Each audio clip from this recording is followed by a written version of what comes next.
Hi, welcome to the Yoga Buds channel. My name is Temi, and I'm glad you've joined me today. I'm here to take you through a specialized yoga therapy practice for Hallux Rigidus, HR. Hallux Rigidus, which means large toe stiffness, is a form of osteoarthritis. And what happens with this poor little large toe joint is it becomes very stiff and very painful as a loss of cartilage happens. There can be inflammation and ongoing chronic pain.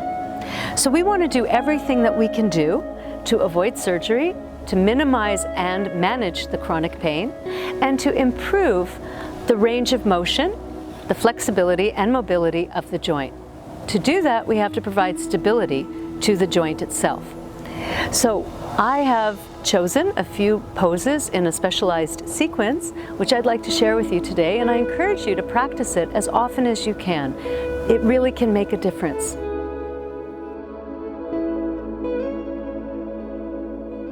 So let's get started. We're going to need today just a few blocks and a belt, a chair, and a mat. One of the most important things about the yoga practice is listening. Listening to the mind-body connection, listening to the messages from the body, listening to any message of discomfort or pain, at which point you back off, you modify, or you even omit the pose from your practice. You say thank you to it and you leave it. So please pay attention to whatever messages you're getting. And if you do have any pain, back off. All right, so let's get started. First, please come to standing wherever you are, and if you have a block, place it down on your mat. Bring your feet to the sides of the block. Tadasana is our basic standing pose, and it's a very simple pose, but a lot is going into it, especially if you have HR. So what we want to do to begin is understand the importance of stabilizing the foot. We want to create stability for that poor little toe joint, and to do so, we want to press down the four corners of our feet, the inner and outer toe mounds, inner and outer heels. We want equal weight distribution between the toe bases and the heels. Lift up the inner arch by pressing down those four corners of each foot.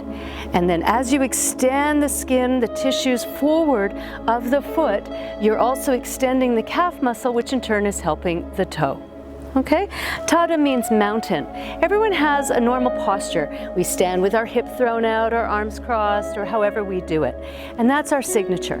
But in Tadasana, we want to create equal distribution of weight and create improved balance and steady ourselves. Okay? Feel the block between your feet.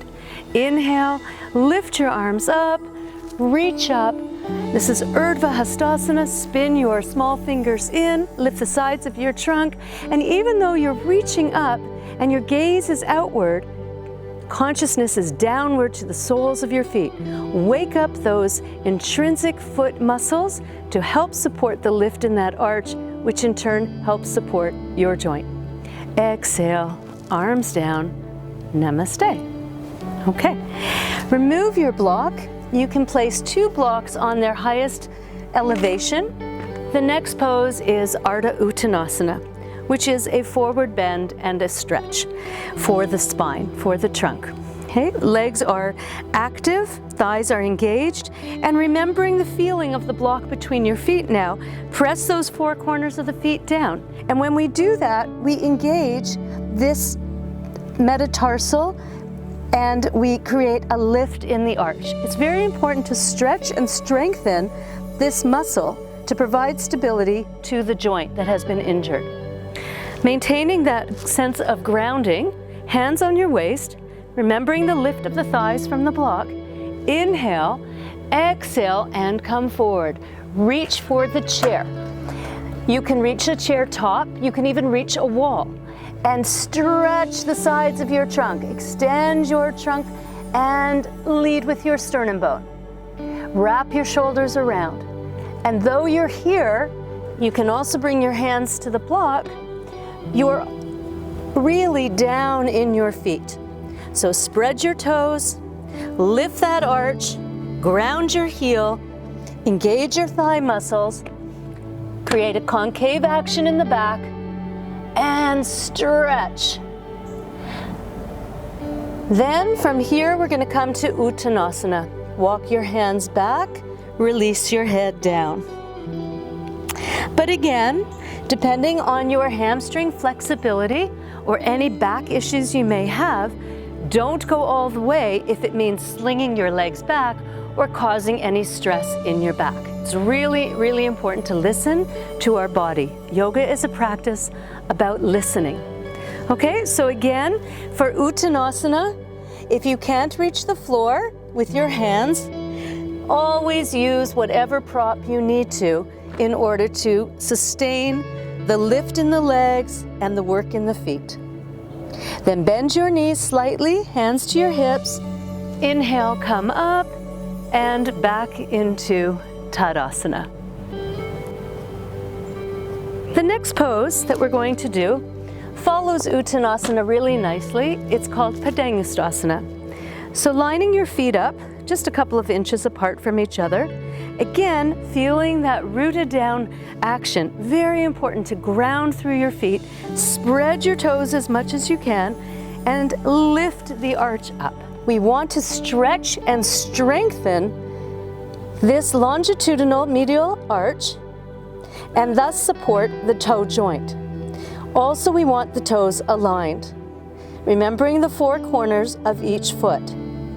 Inhale, exhale, come forward and hook your large toe with your first and second finger and thumb. Grip tightly. Now, if you can't reach, you can keep a micro bend in your knees to do so. Gripping firm, lifting the thighs, pull the toes forward. We're creating traction now for this poor little joint. So we're creating traction in the toe and resistance with the coordinated action of the foot pressing down and the fingers pulling up. Ground the inner heels down. There's a tendency to roll out. So ensure that the inner corner of the heel and outer are equally pressing down and there's flexion in the ankle joint. But root down firmly through the rest of the foot. So the weight is borne equally between the toe bases and the heel. Pressing both areas down, creating alignment of the toe to the metatarsal. Hold it firmly, lift it up, lengthen it forward, extend your spine. Your trunk moves forward, then inhale, exhale, bend the elbows and bring yourself, towards your shins without slinging your legs back. Maintain that perpendicular action of the foot to the leg. Then release your feet, bend your knees, hands to your hips. This is to support your back. Inhale and come up. So now we're going to take 2 blocks and stack them. Please feel free to use a chair seat if it's too difficult to get down to the floor. Come in front of the block, have your feet only about 1 inch or 2 apart, and then squat down as you bend down, sitting on the block. Take your belt and make a small loop. Mala means garland. So, Malasana, a modified version for Hallux Rigidus. Belt the large toes together. Bring your heels close to the block. Stamp your heels down. Make sure that there's a flexion in the front of the ankle. And again, the pressure down of the large toe joint, the pressing down of the inner heel creates the lift in this very, very important arch. The resistance, again, like it did with the fingers, the belt pulling apart, extending the toes forward, spreading all the toes, stamping the heels down. The more time that you spend in a pose, the longer holding that you can maintain will create change in the tissue. And this is what we want to do. Now, the work of this arch to create stability for the joint is because the joint's tissues are no longer working as well as they were. We have in this condition a loss of cartilage. So what we need to do is work for it, as well as to increase extension, flexibility, and mobility. Inhale, lift your arms up. Exhale, bring your palms together. Press your elbows against your inner thighs and ensure that your hips, knees, and toes are all pointing in the same direction. Lift your sternum bone up. But again, even though you're looking forward, your consciousness is going down into the feet. We want to do everything we can in this practice and in our lives to support our condition and our poor little feet, which carry us so far for so long. We want to prevent worsening of this condition and of the joint degeneration. So in order to prevent worsening of our injury, we need to practice these poses and hold them as long as we can. And yoga is enjoyable, so we come back to the mat day after day. Okay? When you've had enough, remove the belt and just stretch your legs out for a moment. Extend the heels. Draw the thighs up and release any tension that you may have created in your knee joints. You can take your two blocks and stack them sideways, or you can sit on a chair for this next pose. And we're going to do half Padmasana. Padma means lotus.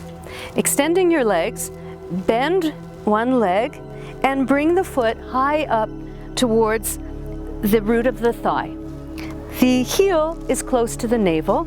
Extend the heel away, and you see the pads of the large toe base and all the toes.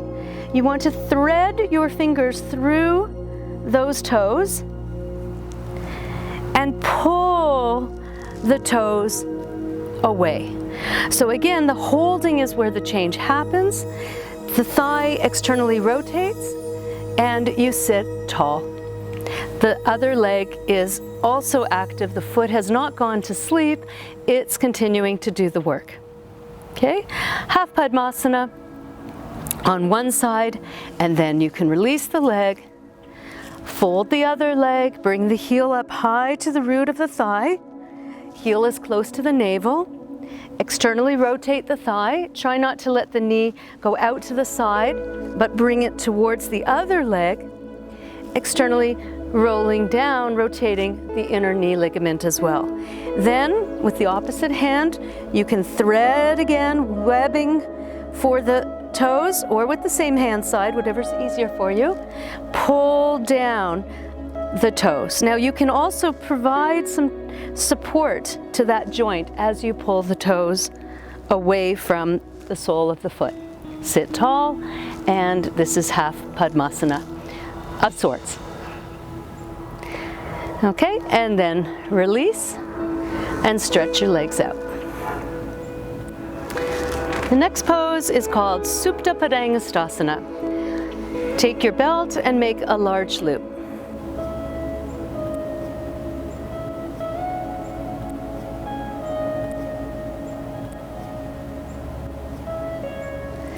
So, first thing, when you lay down, you want to ensure that your pelvis is level.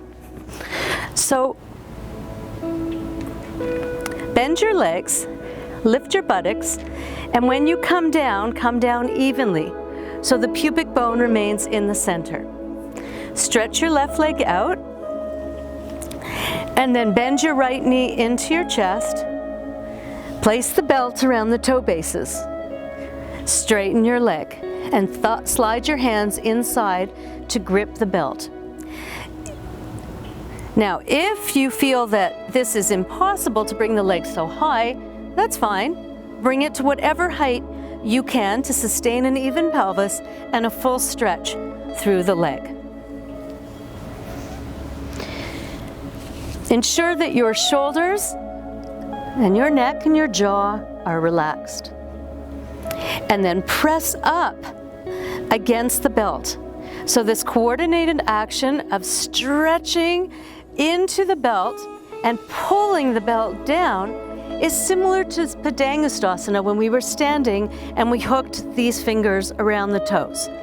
But rather than pulling the toe now, we're asking the foot to do the work and scrub up against that belt. Extend the Achilles tendon as you press the heel upwards, which gives a great stretch also to the calf muscle and of course the hamstring. You can stay here for 5 to 10 breaths, or as long as you feel the pose is working for you and the integrity of the pose is sustained. We also have to work within the limits of our joint integrity.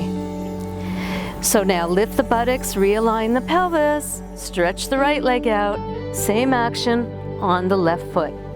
Stretch the leg up, splay the toes, draw the leg towards you and up towards the sky, and then ground through the bottom leg, flexing that foot as well.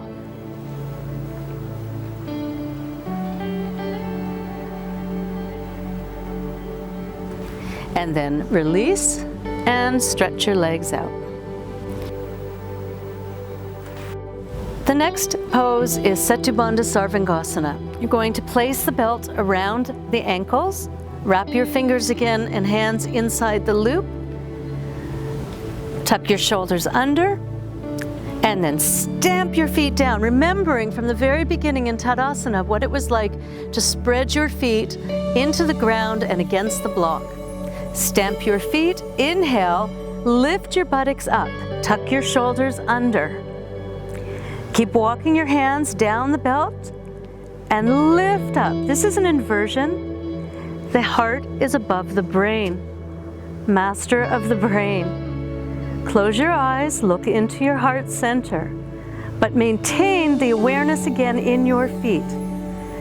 So by pressing down those 4 corners, lifting the arch, supporting the toe joint, spreading, lengthening, extending, and strengthening the toes and the joint for increased mobility and flexibility is key for prevention of worsening of Hallux Rigidus.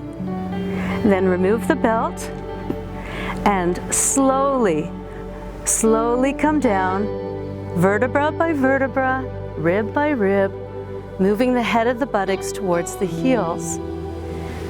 Release your arms, drop your knees towards each other, relax your diaphragm, and then one leg at a time, extend your heels out.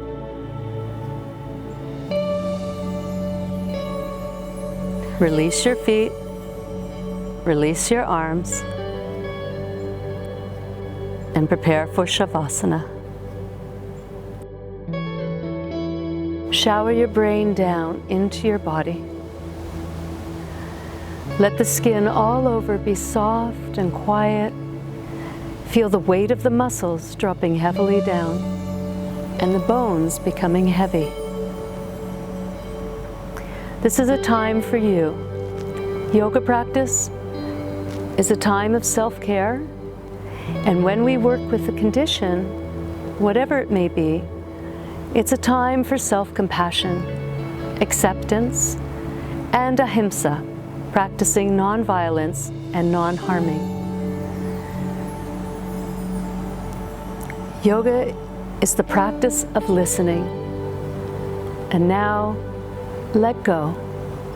Listen to your body. Watch how it lets go of any holdings, any tension.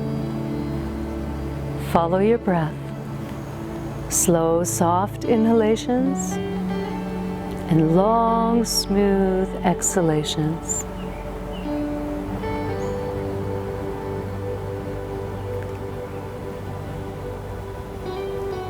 Let go everywhere.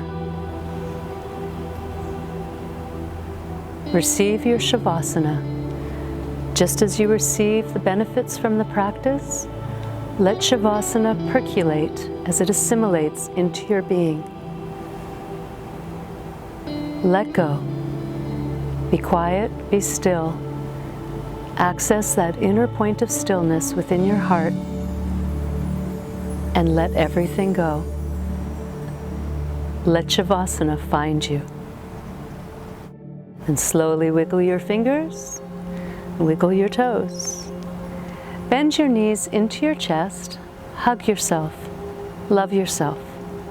Appreciate the time that you've given for yourself, to yourself. Roll to the side, stay there for a moment. Keep your eyes closed. And then when you're ready, press down, bring yourself to sitting.